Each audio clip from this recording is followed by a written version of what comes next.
వర్ధిల్లాలి వర్ధిల్లాలి ఫీజులం నశించాలి వర్ధిల్లాలి ఫీజులం నశించాలి ఫీజులం నశించాలి తగ్గించాలి పెంచిన ఫీజులను తగ్గించాలి పెంచిన MS 91 ని అమలు చేయాలి అమలుపరచాలి జీవో వర్ధిల్లాలి తల్లిదండ్రుల ఐక్యత నశించాలి నశించాలి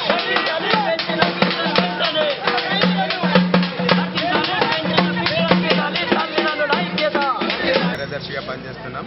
ముఖ్యంగా ఈరోజు బాలల హక్కుల పరిరక్షణ వేదిక పేరెంట్స్ జాక్ ఆధ్వర్యంలో ప్రైవేటు పాఠశాలల ఫీజుల నియంత్రణ కొరకై గత 6 తారీఖు నుండి మారడపల్లి, సికింద్రాబాద్, ముషిరాబాద్ మండలాలలో, అదేవిధంగా సైదాబాద్, సరూర్ నగర్, బండ్లగూడ మండలంలో ఈరోజు పెద్ద ఎత్తున పిల్లల తల్లిదండ్రులు అండ్ సిఆర్పిఎఫ్ కార్యకర్తలంతా ఒక ర్యాలీగా వచ్చేసి ఏదైతే ప్రైవేటు పాఠశాలలు ఉన్నాయో ప్రైవేటు పాఠశాలల ఫీజుల నియంత్రణ కొరకై ఈ ర్యాలీ చేపట్టడం జరిగింది.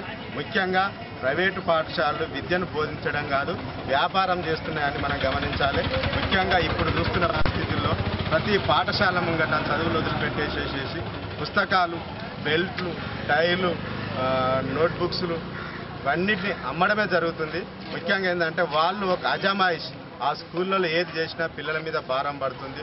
అతను టై చేసి ఆ లోగోతోటి టై చేసి ఇక్కడ స్కూల్లో కొనుక్కోమంటారు. అక్కడ చార్మినార్ పోతే 10 రూపాయలకు వచ్చేది ఇక్కడ 50 రూపాయలు తీసి ఛార్జ్ అమ్ముతుండు.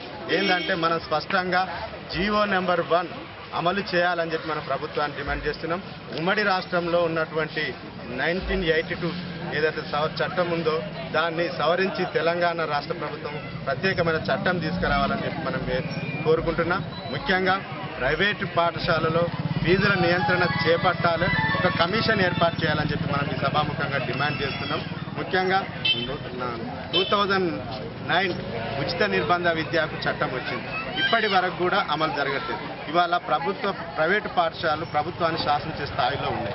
2009లో వచ్చినటువంటి ఉచిత నిర్బంధ విద్య చట్టంలో స్పష్టంగా చెప్తుంది అన్ని పాఠశాలలో పిల్లలందరికీ సక్రమైన ఫెసిలిటీస్ కల్పించాలి. టాయిలెట్ లేవు, మంచినీళ్లు లేవు, ప్లే గ్రౌండ్స్ లేవు. ముఖ్యంగా ఈ సమావేశంలో ప్రైవేటు పాఠశాలల దోపిడిని అరికట్టడానికి ప్రభుత్వం ఇవాళ ముఖ్యమంత్రి కేసీఆర్ గారికి ఒకటే విన్నవించుకుంటున్నాం. ఎన్నో పోరాటాల ఫలితంగా తెలంగాణ సాధించుకున్నాం. బంగారు తెలంగాణ అంటే పిల్లల బాల్యం, పిల్లలందరూ సమానమైన ఈక్వాలిటీ చదువు వచ్చినప్పుడు అది బంగారు తెలంగాణ సాధ్యమవుతుందని చెప్పి ముఖ్యంగా అది మేమందరం కోరుకుంటున్నాం. దీని ద్వారా సాధ్యం కావాలని చెప్పి మనం గౌరవ ముఖ్యమంత్రి కూడా కోరుకుంటున్నాం.